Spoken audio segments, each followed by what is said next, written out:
In theory, Christianity is not a crazy faith. It's the most stable thing on planet Earth once properly understood.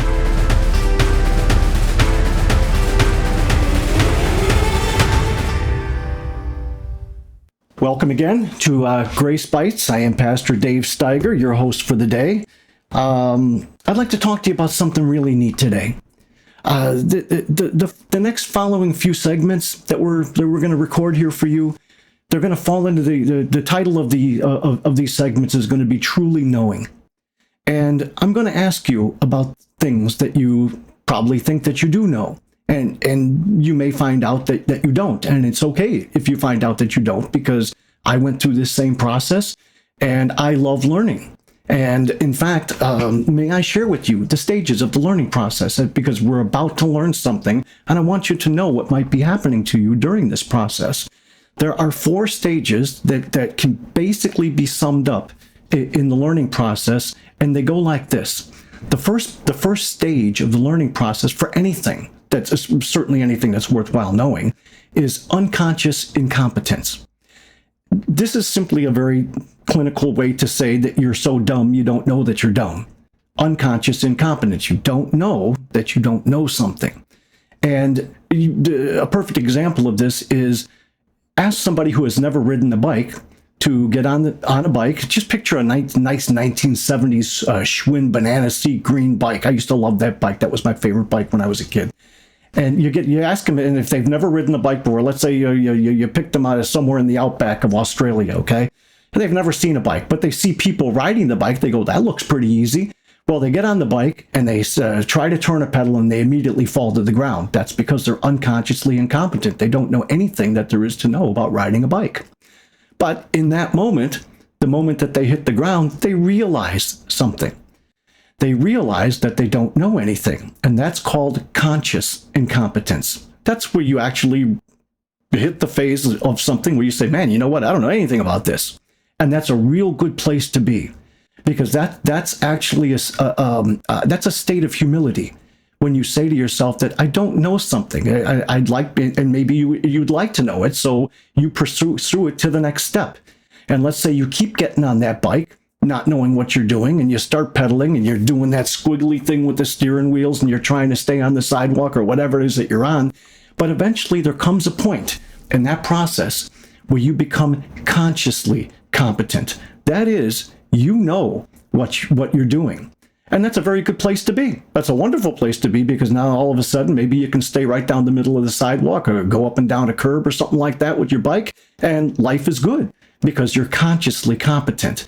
But there's one final stage to this learning process, and all you have to do, well, do kids even ride their bikes anymore these days? I don't even know if kids ride bikes anymore. But certainly when I was a kid, you could achieve unconscious competence. That's the 4th stage, the unconscious. What does that mean? That means you take your hands off the steering wheel and you're riding around, you're like a boss with your arms folded up and down the street, because you don't even have to hold on to the steering wheel. You're so good. In fact, if you find yourself at a cul-de-sac, you're probably good enough to even turn around in that cul-de-sac without having to touch the steering wheel. And that's a real cool thing too, unconscious competence. I'd like to suggest to you that the Bible would be the greatest single thing on planet Earth to become unconsciously competent about, but that's a lifetime pursuit. But you certainly, if we just look at the Bible from those same 4 perspectives, it's very simple. If you hand somebody a Bible, they don't know anything about it, they're going to find out very quick that they don't know anything about it. All right, they will know that they're unconsciously incompetent if you ask them a simple question. What does the Bible have to say about salvation? And they'll simply say, I don't know. You've just handed me the book. I don't know anything. Okay, that's fine. So after a little studying, maybe they do become aware that there's a great depth of information in this book, so deep and so profound that they realize it's going to take years. They become consciously incompetent. They know that there's something going on here that they need to learn, that they want to learn, and it's going to take a while to do it. Then the next stage is, and I hopefully almost all of the audience here is at this stage where you're consciously competent, where you know about the Bible enough to know where to say, if somebody were to say to you, for God so loved the world that he sent his only son, his only begotten son, so that whoever may believe on him would be saved, right? If you know where to find that passage. Or if somebody were to say, in the beginning, God created the heavens and the earth, well, where would we find that? And you would know to go to Genesis 1:1, or in the other case, John 3:16. But you become consciously competent with the Bible over the course of time. It's not a magic formula. It takes time to do this, okay? And it takes effort. But if you love the Lord, with all your heart, with all your soul, with all your might, that is the objective, that's something that you might want to pursue. I don't mind telling you, it's been my pursuit ever since, for sure, September of 1996. That's a story for another day, maybe on Grace Bites, but that was the day, that was the period of time where the Lord drove me to my knees and showed me what an ungrateful wretch I had been all these years. And by the way, I was saved. I was saved in April of 1982, and I remember it. But from 1982 to 1986, I basically remained a consciously incompetent Bible bum. And I regretted that so badly as time went by, that when I did finally find my flame for the Lord, and I assure you, in September of 1996, I did. I immediately began attending church, and I devoted myself to a lifetime of study. And I still haven't got it all figured out yet. I still have my own questions. But I tell you what, I sure have answered a lot of them. And I've hung around with a lot of the right people in this world and made wise pastoral choices so that learning curve would be about as good as it possibly could be. And to a great extent now, I have, and I hope maybe you have too. And if some of you have, I'd like to hear about it. But I hope that some of you are unconsciously competent when it comes to most things in the Bible, where to find things. I'm not talking about having it entirely. The Pharisees had to memorize all 5 books of Moses. Paul memorized all 5 books of Mike. I haven't got it memorized. I'll tell you the best I can possibly do, but it's enough. I know what the chapters say, so I know where to go for a subject for the most part, if not specifically in terms of this verse or that verse within that chapter, so I can go directly to answer somebody's question, or perhaps to solve a problem that somebody is having. So, but that takes a long time. If it's something you're interested in, though, of course, it's worthwhile. You're going to do it. All right, and so I would encourage all my Christian audience to do it, and I would also encourage folks who are curious. And I'm hoping that there are folks that eventually tune into this show that are just curious about the Christian faith. We're not crazy, at least not in theory anyway. Some of us may act crazy, but in theory, Christianity is not a crazy faith. It's the most stable thing on planet Earth once properly understood. But it's worth knowing. It's worth, listen, the greatest civilization in the world is the modern Western civilization, for all of its flaws and foibles. And that didn't get there in a vacuum. We got here basically because we were a Bible-believing group of people for centuries, and that's what made us who we are. Now, having said that, that's kind of a prologue to what I really wanted to say, is sometimes people take for granted things that they think that they know, and they only find out that they really don't know about a thing when they're asked specifically about it. And so I'm going to do that. In fact, when I first opened Grace View Church in 2017 in Crystal Lake, Illinois, when I first opened the church, the very first sermon I gave everybody a tiny little red Solo cup. I hate to say it was a shot cup, but of course it was a shot cup, but not for purposes of today. It was just a beautiful little red Solo cup. And inside of the cup was a small carved out white portion of a napkin. All right, I didn't put a whole napkin in there, just a little portion of it. And on that small portion of a napkin, inside that tiny little red Solo cup, was one isolated grain of sand. That's all. Just one isolated grain of sand. And there were a large number of people there. I think there was 20, 25 people there that day. For the first day, it was very nice. And I passed them around to everybody. And I asked them a question. Well, I told them what it was, just so there wasn't any doubt as to what it was. I said, it's a piece of sand.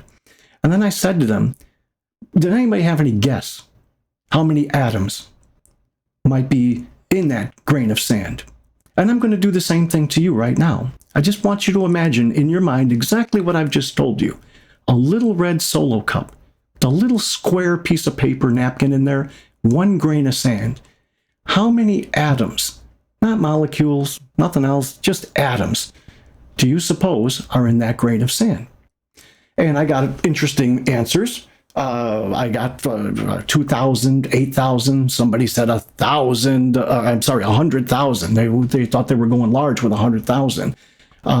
Producer Marty today, I can't remember what he said. I want to say Oh, 1 million. He said 1 million. Yes. Oh, did you say billion? With the B. Yeah. With the billion? Oh, okay. So at least Marty was in the ballpark. Producer Marty was in the ballpark. So I think he actually heard me give him the answer before in the past, so it was recessed back there in his memory. But most people don't know how many grains there are atoms there are in a grain of sand, because whoever stops to think of such a thing, right? Let me show you something. I've been told that you might be able to see this. If you can't see this, this is somebody's finger. You can see the beautiful fingerprint there. It's as unique as your DNA, that fingerprint. It's a beautiful thing. God is very creative that way. And on this person's finger, just fitting almost within really the width of about 3 of those lines of fingerprints, is a single grain of sand. It's really not much to it, is there? But then when you look at a grain of sand and you look at it a little closer, you find out amazing things can happen. Such as this fella here. I wish I could make this bigger for. Oh, I can't make it bigger. Look at that. Look at that. This person actually carved a castle into a grain of sand. Isn't that beautiful? If you go on the internet, you're going to see examples of this. Take a look at another one. I just find here's a stunning building. It looks like an old English building, sort of a parliamentary type of a thing. All carved into a single grain of sand. Here's another one. I think you'll see where I'm going with this in a little while. It'll be worth the wait. Again, another beautiful castle into a grain of sand. It's all 3D. It's got levels. It's got depth. It's an amazing thing. Somebody actually, I don't even know how they did it. They not only carved out a church out of a grain of sand, but they managed to actually do what looks like to leave some moderate shading on that to make it look good. And it does look good, and it's very impressive. A church on a grain of sand. And then finally, my favorite, I wish there was a better image of this, but somebody carved a Statue of Liberty and stuck it into the head of a needle, or the thread, the eye of the needle. Statue of Liberty out of a grain of sand. So I ask you again, how many atoms do you think might be in that grain of sand? 2,000, 8,000, 100,000? Producer Marty's a billion? The number is actually much larger. There's some variance here, but I'm going to give you an average number for an average grain of sand. Not a small one, but not a particularly large one. I don't know what you can see of this, but there's a number here with a 7, and it's got 11 sets of 3 zeros afterwards.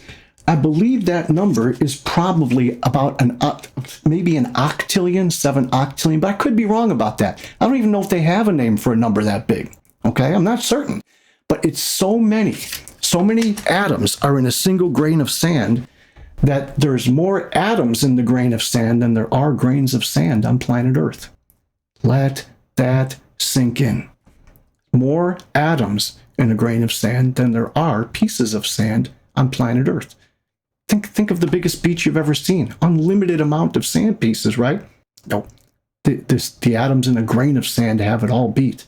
In fact, there's more atoms in a grain of sand than there are visible stars in the universe. And we can see a lot of stars in the universe, folks.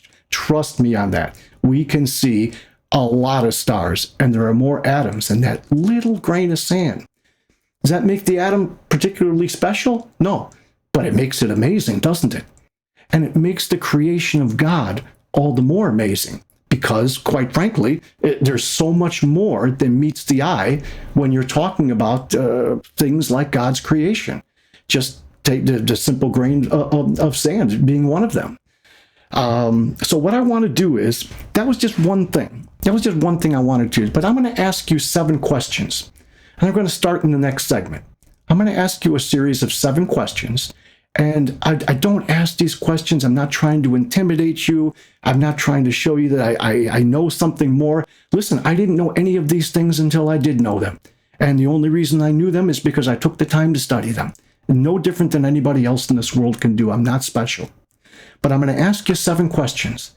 And I think by the time we're done with the 7 questions, you ought to be loose enough mentally, we'll be warmed up mentally for me to ask you something very important afterwards. So, without further ado, we're going to end this segment, and we're going to come back with the beginning of our 7 questions.